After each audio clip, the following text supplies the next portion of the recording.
Hi guys, Coynosham here again, bringing you a bit more Battlefield Bad Company 2.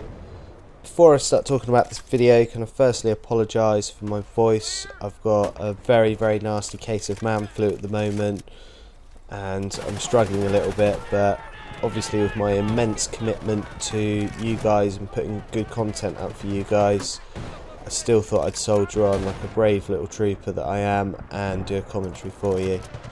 So even if you don't like the content of the video guys, I think I should get a big thumbs up on the vid just for the fact that I'm ill whilst making this commentary. Okay, right, two things I want to cover in this video. The first one is how watching YouTube Battlefield videos has made me a better player through the tips and tactics that I've seen. And what you're about to see in this video is a prime example of that. As you can see here, me and my mate, I'm only in with one of my boys I normally play with, Super Mike. We're really struggling to try and get up this left-hand flank on Laguna Presa. And after we both die on another failed attempt, Super Mike says to me, "Did you watch card number 7's video the other day where he was showing some really good flanking tips for this particular base on Laguna Presa and on a recap?" And I was like, yeah. So we were both like, fuck it, should we try it out, see if it works? And as you can see, I've managed to do the first part, which is managed to get past their flank. Now all that's left to see if I can remain alive, which I do successfully.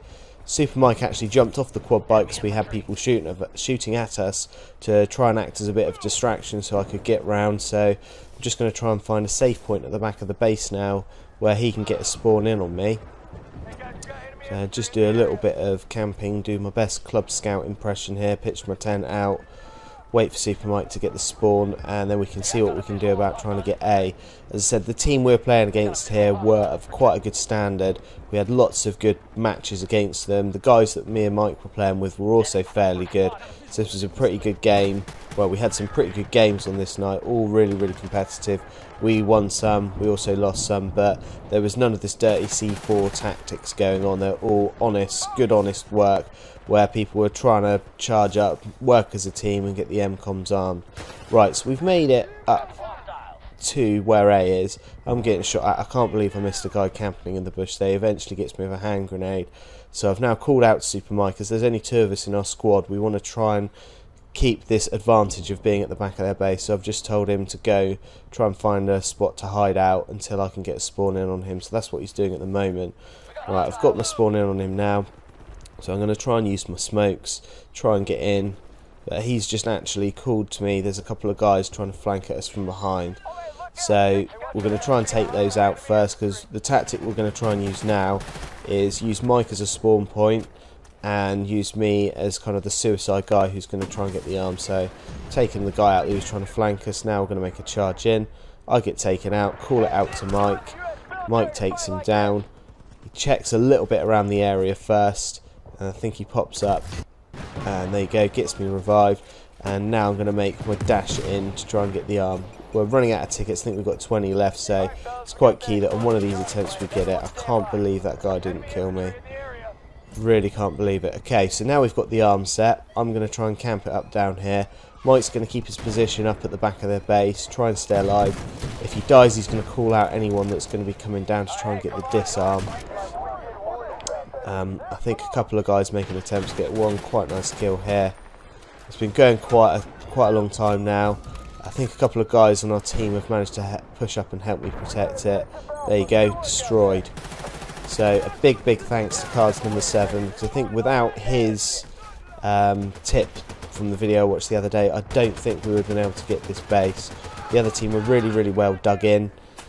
They were finding it really difficult on the left and the right flank to get through, so Card's tip really helped out there. So my point obviously is that watching videos on YouTube can make you a better player.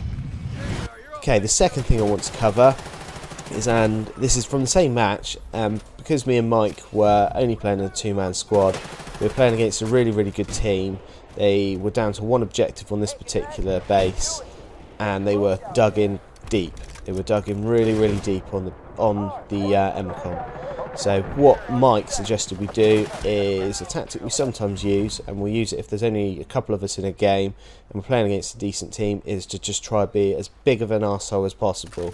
So what we've done, we've taken a position right at the back of their spawn, And a big thing that you find that people will do is if you kill them, they will go for a revenge kill on you. And if they're in a squad, they'll call it out to their mates to go and get a revenge kill on you. So what we've done, we've tried to break up their defence a little bit here by using this tactic. And as you can see, there you go, it's worked. Bravo destroyed. We were fairly confident because we were playing with a decent team that if we did this kind of nuisance tactic, that our team would be able to then push up and get the arm. I think a couple of the guys, and I did recognise some of the gamer tags that were camped in around the objective, did actually end up coming out to try and take us out. So I think we did play a little part in helping our team get that objective, even though we weren't in there getting the arm and then supporting the arm. But there you go. So 2 things in this video that I've covered: being an arsehole, and also watch stuff on YouTube. It will make you a better Battlefield player. So again, big thanks to Cards for his tips. Okay, so that's this video done, guys. There'll be a lot more cool Battlefield stuff coming to you soon, so keep tuned, and I'll be chatting to you later. See you later. Bye bye.